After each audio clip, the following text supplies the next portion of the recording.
જય ગુરુદેવ વિદ્યાર્થી મિત્રો, આજે આપણે ધોરણ 8માં ચેપ્ટર નંબર 9 વિજ્ઞાન વિષયમાં ધોરણ 8માં ચેપ્ટર નંબર 9 ચેપ્ટરનું નામ છે પ્રાણીઓમાં પ્રજનન.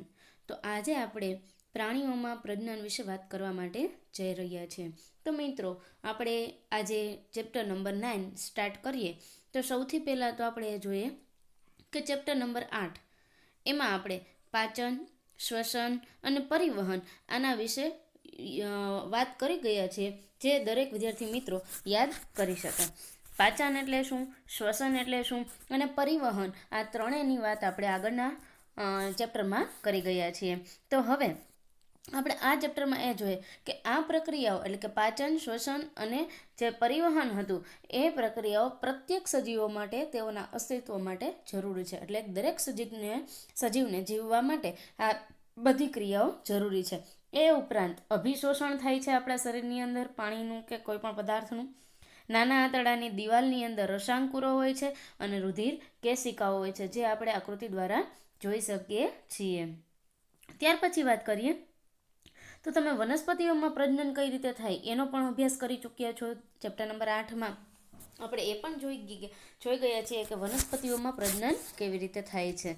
ત્યાર પછી આપણે એ જોઈએ કે પ્રજનન છે એ જાતિઓનું સાતત્ય જાળવી રાખવા માટે જરૂરી છે. પ્રજનન છે એ શું કામ જરૂરી છે? તો કે જે જાતિ છે એ પછી માણસની જાતિ હોય કે ગાય ભેંસની જાતિ હોય કે વનસ્પતિની જાતિ હોય કે બીજા કોઈ સૂક્ષ્મજીવોની જાતિ હોય, તો એ જાતિઓનું સાતત્ય જાળવી રાખવા માટે પ્રજનન છે આવશ્યક એટલે કે જરૂરી છે. ત્યાર પછી વાત કરીએ મિત્રો, તો આપણે કહી શકીએ કલ્પના કરો કે સજીવો પ્રજનન ન કરે તો શું થાય? તો કે તેના જેવો નવો સજીવ છે ઉત્પન્ન ન થાય. એટલે આપણે એમ પણ પહેલી અને બુજો છે એ ક્વેશ્ચન કરે છે કે જો સજીવો પ્રજનન ન કરે તો શું થાય? તો અહીંયા આપણે આકૃતિમાં જોઈએ છે કે માતા અને પિતા દ્વારા જે નવા બાળકનું એટલે કે નવું બાળક જન્મ લે છે એ પ્રજનન વગર પોસિબલ નથી. એવી રીતે અહીંયા ગાય છે તો એને વાછરડું અથવા તો વાછરડી છે એ પોસિબલ ન બને. આ વનસ્પતિ છે એ વનસ્પતિમાંથી બીજો નવો છોડ છે એ બીજ દ્વારા કેમ ઉગતો હોય છે એ પોસિબલ ન બને. અહીંયા એક સજીવમાંથી બે સજીવ બનતા હોય એ પણ પોસિબલ ન બને. ત્યાર પછી વાત કરીએ તો તમે એ વાતને માનશો કે પ્રજનનનું સજીવોમાં એક વિશેષ મહત્વ હોય છે? તો આપણે એમ કહીએ કે પહેલી અને બુજો વાત કરે છે તો એના આધારે આપણે કહીએ કે તમે એ વાતને માનશો કે પ્રજનનનું સજીવોમાં એક વિશેષ મહત્વ હોય છે. તો અહીંયા આપણે જોઈએ છે કે માતા પિતાના આધારે જ એના બે સંતાનો પુત્રી અને પુત્ર, ત્યાર પછી મરઘીમાંથી એના બચ્ચાઓ, દેડકામાંથી ટેડપોલ જન્મે છે અને ટેડપોલ છે એ વૃદ્ધિને વિકાસ પામીને દેડકો બને છે. તો એ આપણે જોઈએ છે દેડકામાંથી ટેડપોલ છે એ લાંબી પૂંછડીવાળા નિર્માણ પામતા હોય છે.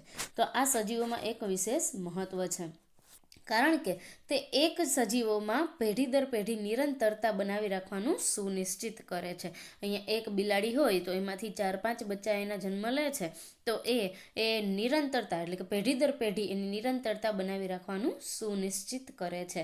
એટલે અહીંયા આપણે કહી શકીએ કે એક સજીવમાંથી બે સજીવ છે એ શું કામ આગળ વધતા હોય છે અથવા જન્મ લેતા હોય છે? તેનું કારણ કહી શકીએ કે એક જેવા સજીવોમાં, કારણ કે તે એક જેવા સજીવોમાં એટલે બિલાડીના બચ્ચા બિલાડી જ હોય અથવા બિલાડો હોય, બરાબર? તો એ એક જેવા સજીવોમાં પેઢી દર પેઢી એટલે એક પેઢીમાંથી બીજી પેઢી, બીજી પેઢીમાં ત્રીજી પેઢી, એમ પેઢી દર પેઢી નિરંતરતા બનાવી રાખવાનું સુનિશ્ચિત કરે છે. ત્યાર પછી વાત કરીએ મિત્રો, તો આ પ્રકરણમાં આપણે જાણીશું કે પ્રાણીઓ કેવા પ્રકારે પ્રજનન કરે છે. આપણે પ્રજનન વિશે તો આગળના ચેપ્ટરમાં વાત કરી જ ગયા છીએ, પણ પ્રાણીઓમાં પ્રજનન છે એ કેવા પ્રકારે થાય છે એ આપણે વાત કરીએ. તો મિત્રો, સૌથી પહેલાં આપણે જોઈએ પ્રજનનના પ્રકારો. તો પ્રજનનના પ્રકારો વિશે વાત કરવી છે તો આપણે એને ઇંગ્લિશમાં કહીએ છીએ મોડ્સ ઓફ રિપ્રોડક્શન. તો આપણે હવે પ્રજનનના પ્રકારો વિશે વાત કરીએ. તો અહીંયા સૌથી પહેલાં તો આપણે જોઈએ છે કે પ્રાણી અને એના બચ્ચાઓ. તો અહીં આપણે ક્રમ અનુસાર જોઈએ છે. આપણે 7 એક્ઝામ્પલ લીધા છે. પ્રાણીમાં વાત કરું તો સૌથી પહેલાં મનુષ્ય લીધો છે, બરાબર? તો મનુષ્યના બચ્ચાને આપણે શું કહીએ છીએ? શિશુ કહીએ છીએ. એવી જ રીતે બિલાડી, તો એનું બચ્ચુંનું કંઈક નામ હોય છે, કૂતરું તો આપણે એને ગલુડિયા કહીએ છીએ. પતંગિયાના બચ્ચા, એવી રીતે મરઘી તો મરઘીના બચ્ચાને આપણે શું કહીએ છીએ? પીલું કહીએ છીએ. ગાયના બચ્ચાને આપણે વાછરડું અથવા તો વાછરડી કહીએ છીએ. દેડકાના બચ્ચાને આપણે ટેડપોલ કહીએ છીએ. તો અહીંયા 7 એક્ઝામ્પલ લીધા છે, એમાંથી પહેલું અને 5માના એક્ઝામ્પલ તમને આપેલા છે. બાકીના એક્ઝામ્પલ આપણે અત્યારે વાત કરી ગયા. તો અહીંયા આ છે એ બધા શું છે? તો કે પ્રજનનના પ્રકારો. એટલે પ્રજનનના પ્રકારો વિશે વાત કરીએ તો આ સાથે એના એક્ઝામ્પલ તરીકે, એટલે મીન્સ કે ક્રમ અનુસાર આપણે એવા એક્ઝામ્પલ લઈ શકીએ કે પ્રાણી છે તો એમાંથી કયા કયા પ્રાણીઓ અને એના બચ્ચાને શું કહેવાય, એ રીતે આપણે આ કોષ્ટકમાં જોઈએ. તો તમે વિવિધ પ્રાણીઓના બચ્ચાઓનો જન્મ થતાં પણ જોયો હશે. ઘણા બધા પ્રાણીઓ એવા હોય છે કે એના બચ્ચાને એને જન્મ આપ્યો હોય એ તમે જોયો પણ હોય છે. દાખલા તરીકે અહીંયા પતંગિયાની વાત છે તો પતંગિયું છે એ એના બચ્ચાને આમ છે બહાર કેવું ફોતરી જેવું દેખાય છે, એમાં કવર થયેલું હોય છે જ્યારે તાજું જન્મે છે ત્યારે. સમય જતાં એમાંથી બહાર નીકળવાની કોશિશ કરે છે અને છેલ્લે જે તમે જુઓ છો એ પતંગિયું એના શરીર ઉપર જે કવચ હતું એ એને દૂર કરીને પોતે ઉડવાની ટ્રાય કરે છે, એટલે કે થોડોક વૃદ્ધિને વિકાસ થઈ ગયો હોય છે. એવી જ રીતે દેડકાની વાત કરું તો દેડકો છે એ પાણીમાં પ્રજનન કરે છે અને એ ઈંડા મૂકે છે. તો એ પાણીમાં ઈંડા મૂકે છે એમાંથી એ શું કરે છે? ટેડપોલને જન્મ, એટલે કે ઈંડા તો એને મૂકી દીધા એટલે હવે એમાંથી શું થાય? વૃદ્ધિને વિકાસ થાય એટલે એમાંથી નાનો દેડકો બને. નાનો દેડકો એટલે બચ્ચું, તો એ બચ્ચાને આપણે શું કહીએ છીએ? ટેડપોલ કહીએ છીએ. તો એ ટેડપોલ તમે સૌથી પહેલાં જુઓ, દેડકાનું સૌથી પહેલું નાનું આકૃતિ દેખાય છે એ ટેડપોલ છે. એની પૂંછડી પછી વધતી જાય છે, પગ લાંબા થતા જાય છે અને છેલ્લે એ પાછું ટેડપોલ છે એમાં ફેરવાઈ જાય છે દેડકામાં. હવે એ કૂદી શકે છે, એટલે કે તરી પણ શકે છે. તો અહીંયા આપણે એવા કેટલા બધા પ્રાણીઓના બચ્ચાઓનો જન્મ થતાં પણ જોયો હશે. તો પહેલી અને બુજોનો ક્વેશ્ચન થાય છે કે શું તમે જણાવી શકો છો કે મરઘીનું બચ્ચું અને ઈયળ છે એ કેવા પ્રકારે જન્મ લે છે? તો આ મરઘીનું બચ્ચું આપણે જોઈએ છે, આ બધા મરઘીના બચ્ચાઓ છે જે 6 થી 7 બચ્ચા દેખાય છે, એ કેવી રીતે જન્મ લે છે? અને બાજુમાં ઈયળ છે, તો ઈયળ છે એ પણ કેવા પ્રકારે જન્મ લે છે? તો સૌથી પહેલાં તો ઈયળ આપણને આમ જોઈએ તો પાણી કલરનો જે પોપટો હોય છે એવો દેખાય છે અને એમાંથી વૃદ્ધિને વિકાસ થતો જાય છે અને ઈયળ છે એ એની ફોતરી જે ઉપરનું પડ છે એને દૂર કરી દે છે અને પોતે એ તોડીને બહાર નીકળી જાય છે, એટલે એનો વૃદ્ધિને વિકાસ થાય છે. તો અહીંયા આપણે જોઈએ છે આ બિલાડીનું બચ્ચું, કૂતરાનું બચ્ચું છે, એટલે કે કૂતરીનું બચ્ચું છે એ ગલુડિયું. તો અહીંયા આ પણ એક વૃદ્ધિને વિકાસના આધારે જ જન્મ લે છે, એટલે કે પ્રજનનના આધારે જ. તો શું તમે વિચારો છો કે જન્મ પહેલાં આ સજીવો એવા જ દેખાતા હતા જેવા અત્યારે દેખાય છે? જન્મ પહેલાં એ આપણને કંઈક અલગ દેખાતા હોય છે અને જેમ વૃદ્ધિને વિકાસ થતા જાય એમ એનામાં ફેરફાર થતો હોય છે. તો અહીંયા પહેલી અને બુજોનો ક્વેશ્ચન થાય છે કે શું તમે વિચારો છો કે જન્મ પહેલાં આ સજીવો આવા જ દેખાતા હતા કે જેવા અત્યારે દેખાય છે? અત્યારે આપણે જે ગલુડિયું અને બિલાડી જોઈએ છે એવા જ આપણને જન્મ પહેલાં દેખાતા હોય? તો કે ના, અત્યારે નાજુક અને નાના હોય છે. જેમ વૃદ્ધિને વિકાસ થતો જાય એમ એના શરીરમાં ફેરફાર થતો હોય છે. તો વનસ્પતિઓની જેમ જ પ્રાણીઓમાં પણ પ્રજનનના 2 પ્રકાર હોય છે. જેમ વનસ્પતિમાં પ્રજનનના પ્રકાર જોયા આપણે આગળના ચેપ્ટરમાં, એવી જ રીતે પ્રાણીઓમાં પણ પ્રજનનના કેટલા પ્રકાર હોય છે? 2 પ્રકાર હોય છે. એક પહેલો પ્રકાર છે લિંગી પ્રજનન અને બીજો પ્રકાર છે અલિંગી પ્રજનન. જો મિત્રો વનસ્પતિઓમાં પણ એવું જ હતું, વનસ્પતિમાં પણ પ્રજનનના 2 પ્રકાર, લિંગી પ્રજનન અને અલિંગી પ્રજનન. એવી જ રીતે પ્રાણીઓમાં પણ પ્રજનનના કેટલા પ્રકાર છે? 2 પ્રકાર, લિંગી પ્રજનન અને અલિંગી પ્રજનન. તો હવે આપણે જોઈએ લિંગી પ્રજનન, એટલે કે સેક્સ્યુઅલ રિપ્રોડક્શન. તો હવે આપણે લિંગી પ્રજનન વિશે વાત કરવા જઈ રહ્યા છીએ. તો લિંગી પ્રજનનમાં શું હોય મિત્રો? તો તમને યાદ હશે કે લિંગી પ્રજનન કરતી વનસ્પતિઓમાં નર અને માદા પ્રજનન છે એ ભાગો આવેલા હોય છે. એટલે કે લિંગી પ્રજનનમાં કયા ભાગો હોય કે જેની મદદથી પ્રજનન થાય છે? તો કે લિંગી પ્રજનનમાં પ્રજનન કરતી વનસ્પતિ હોય એમાં નર પ્રજનન ભાગ હોય છે અને માદા પ્રજનન ભાગ આવેલા હોય છે. તો અહીંયા આપણને જાસૂદ અને જે જાંબલી કલરનું ફૂલ દેખાય છે એ બંનેમાં નર પ્રજનન ભાગ કયો અને માદા પ્રજનન ભાગ કયો? એટલે વનસ્પતિમાં જોઈ તો નર પ્રજનન ભાગને આપણે પુંકેસર કહીએ છીએ અને માદા પ્રજનન ભાગને આપણે સ્ત્રી કેસર કહીએ છીએ. તો અહીંયા આપણે અંગની વાત કરવી છે, તો શું તમે આ ભાગોના નામ જણાવી શકો છો? તો કે હા, જાસૂદના ફૂલમાં આપણે જોઈએ છે જે પીળા કલરનું દેખાય છે એ નર પ્રજનન અંગ છે જેને આપણે પુંકેસર કહીએ છીએ અને માદા પ્રજનન અંગ છે જેને આપણે સ્ત્રી કેસર કહીએ છીએ. તો અહીંયા આપણે વનસ્પતિમાં સ્પષ્ટપણે જોઈ શકીએ છીએ કે નર પ્રજનન અંગ કોને કહેવાય, એટલે કે ક્યાં હોય છે, અને માદા પ્રજનન અંગ ક્યાં હોય છે. એ આપણે આકૃતિમાં જોઈ શકીએ છીએ.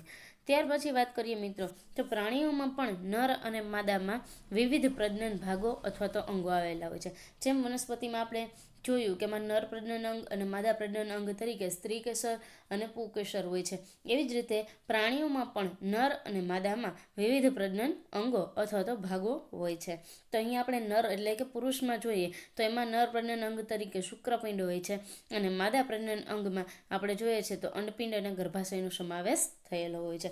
તો અહીંયા નર અને માદામાં બંનેમાં પ્રજનન અંગ હોય છે, એટલે કે નરમાં નર પ્રજનન અંગ અને માદામાં માદા પ્રજનન અંગ હોય છે. હવે આપણે એ પણ જોઈએ કે વનસ્પતિઓની જેમ જ પ્રાણીઓ પણ નર તેમજ માદાજન્યુઓ એટલે કે પ્રજનન કોષો બનાવે છે. જેમ વનસ્પતિમાં પુંકેસરમાંથી જે પરાગરજને ઉત્પન્ન થાય છે એવી જ રીતે અંડકોષ છે એટલે કે બીજાશયમાંથી બીજ જે બને છે એ આપણે સ્ત્રી કેસરમાંથી બનતું હોય છે. તો અહીંયા પ્રાણીઓમાં પણ વનસ્પતિને જેમ નર તેમજ માદાજન્યુઓ એટલે કે એ પ્રજનન કોષો બનાવે છે. તો નર પ્રજનન અંગમાંથી નરજન્યુ બનતા હોય છે જે શુક્રકોષ તરીકે હોય છે અને માદા પ્રજનન અંગમાંથી અંડકોષ બનતા હોય છે જેને આપણે માદાજન્યુ કહીએ છીએ. અને બંનેની આકૃતિ જે છેલ્લા રેડ કલરના રાઉન્ડ છે એની અંદર આપેલું છે. નરજન્યુ એટલે શુક્રકોષ અને માદાજન્યુ એટલે અંડકોષ, જે આપણે આકૃતિમાં જોઈ શકીએ છીએ.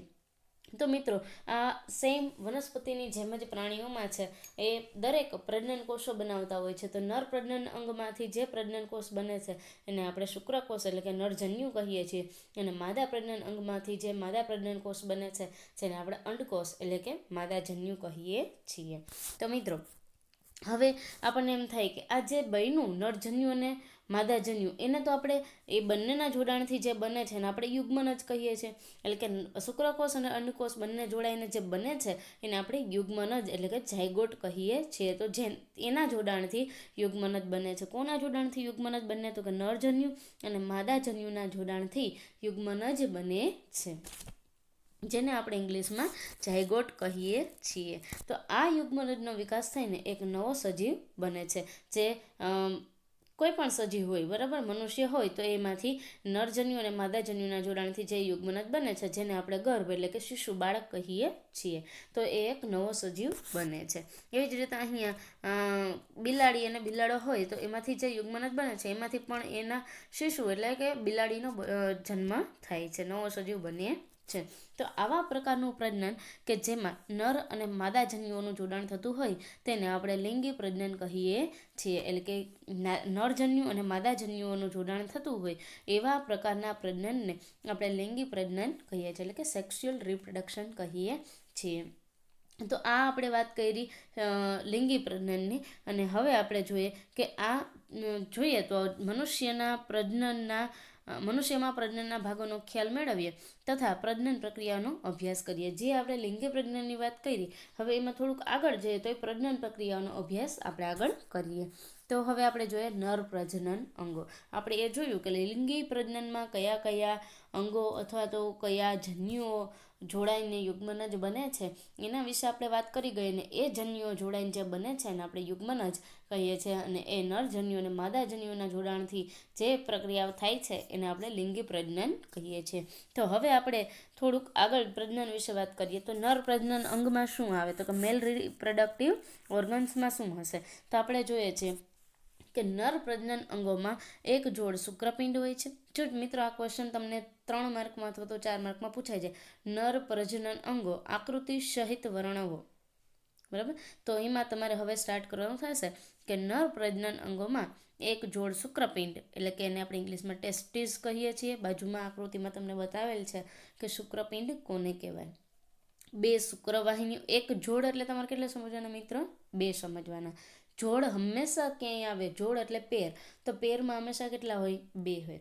તો અહીંયા નર પ્રજનન અંગોમાં એક જોડ શુક્રપિંડ, એક જોડ શુક્રવાહિની એટલે કે 2 શુક્રવાહિનીઓ અને એક શિશ્ન એટલે કે પેનિસ આવેલું હોય છે. તો અહીંયા આપણે આકૃતિમાં જોઈએ છે કે શુક્રવાહિનીઓ છે શુક્રપિંડની સાથે જોડાયેલું હોય છે. એટલે શુક્રવાહિનીનો એક છેડો શુક્રપિંડ સાથે અને બીજો છેડો છે એ અંદરની તરફ દાખલ થતો હોય છે, મૂત્રાશયમાં દાખલ થતો હોય છે. અને નીચેના ભાગમાં છે એ શિશ્ન હોય છે અને શિશ્ન એક હોય છે, જ્યારે શુક્રપિંડ અને શુક્રવાહિનીઓ એક જોડ એટલે કે 2 હોય છે. તો એ આપણે આકૃતિ સહિત જોઈ શકીએ છીએ. ત્યાર પછી વાત કરો તો શુક્રપિંડ છે એ નરજનન કોષ ઉત્પન્ન કરે છે અથવા તો નરજન્યુઓ ઉત્પન્ન કરે છે, જે શુક્રકોષો આપણે કહીએ છીએ. ઇંગ્લિશમાં એને આપણે સ્પમ્સ કહીએ છીએ. તો શુક્રપિંડ છે એમાં આપણે વાત કરીએ કે નર પ્રજનન અંગમાં કોનો કોનો સમાવેશ થાય, તો કે એક જોડ શુક્રપિંડ, એક જોડ શુક્રવાહિની અને એક શિશ્ન.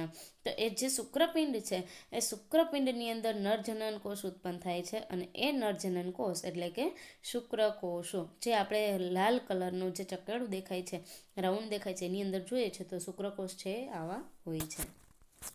ત્યાર પછી વાત કરીએ તો શુક્રપિંડ છે એ લાખોની સંખ્યામાં શુક્રકોષો ઉત્પન્ન કરતા હોય છે. શુક્રપિંડની અંદર જે નરજનન કોષ એટલે કે શુક્રકોષો ઉત્પન્ન થાય છે એ કેટલી સંખ્યામાં ઉત્પન્ન થતા હોય છે, તો કે લાખોની સંખ્યામાં ઉત્પન્ન થતા હોય છે. જે આપણે બાજુમાં બ્લુ કલરના બોક્સમાં જોઈએ છીએ તો શુક્રકોષો છે એ લાખોની સંખ્યામાં ઉત્પન્ન થાય છે. ત્યાર પછી મિત્રો આપણે એ પણ વધારે માહિતી મેળવીએ કે શુક્રકોષો છે એ અત્યંત સૂક્ષ્મ હોય છે. કેવા હોય છે? અત્યંત સૂક્ષ્મ હોય છે. તે પ્રત્યેકમાં જે આપણને અહીંયા લોટ્સ ઓફ શુક્રકોષ જોવા મળે છે લાખોની સંખ્યામાં, એ અત્યંત કેવા હોય છે? સૂક્ષ્મ. તો અહીંયા આપણને ઝૂમ કરીને બતાવેલું છે એ અત્યંત સૂક્ષ્મ હોય છે અને તે દરેકમાં એટલે દરેક શુક્રકોષમાં એક શીર્ષ હોય છે, મધ્ય ભાગ અને એક પૂંછડી હોય છે. એટલે શુક્રકોષ છે એ 3 ભાગથી જોડાયેલું હોય છે અને ત્યારે જે શુક્રકોષ બને છે, ઉપરનો ભાગ છે એને શીર્ષ કહેવાય છે, જે આપણે આકૃતિમાં જોઈએ છીએ. વચ્ચેનો ભાગ છે એ મધ્ય ભાગ છે અને જે છેલ્લે લાસ્ટનો ભાગ છે એ પૂંછડી છે. તો અહીંયા શુક્રકોષને આપણે ઝૂમ કરીને જોઈએ તો એમાં 3 પાર્ટ પાડેલા હોય છે. સૌથી ઉપરનો ભાગ જેને શીર્ષ એટલે કે માથું કહીએ છીએ, વચ્ચેનો ભાગ છે મધ્ય ભાગ અને જે પાછળનો ભાગ છે જેને આપણે પૂંછડી કહીએ છીએ. તો અહીંયા લાખોની સંખ્યામાં શુક્રકોષ છે શુક્રપિંડની અંદર ઉત્પન્ન થાય છે અને દરેકમાં એક શીર્ષ, મધ્ય ભાગ અને એક પૂંછડી હોય છે. તો અહીંયા પહેલી અને બીજો ક્વેશ્ચન થાય છે કે શું શુક્રકોષ છે એ એક કોષ જેવા દેખાય છે? શુક્રકોષ એક કોષ જેવા દેખાય છે? તો હા મિત્રો, આપણે જોઈએ કે વાસ્તવમાં પ્રત્યેક શુક્રકોષમાં કોષોના સામાન્ય ઘટકો જોવા મળે છે. તો વાસ્તવમાં આપણે જોઈએ તો દરેક શુક્રકોષમાં કોષના સામાન્ય ઘટકો જોવા મળે છે. સામાન્ય ઘટકો એટલે કે જે આગળના લક્ષણો હોય અથવા તો એ જ વ્યક્તિના શુક્રકોષો જેને ત્યાગ કરેલો હોય એ અને જે બીજી વખત શુક્રકોષનો ત્યાગ થયેલો હોય તો એ બંનેના સામાન્ય ઘટકો જોવા મળે છે.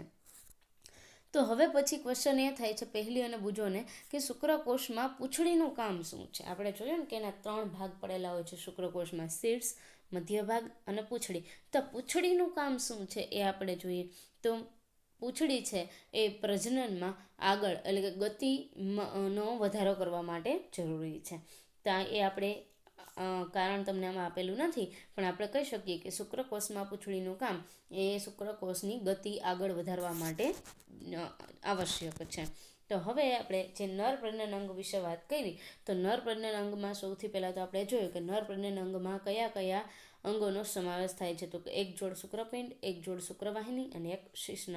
હવે શુક્રપિંડની વાત કરી મિત્રો તો શુક્રપિંડ છે એની અંદર નરજનન કોષ ઉત્પન્ન થાય છે જેને આપણે શુક્રકોષ કહીએ છીએ.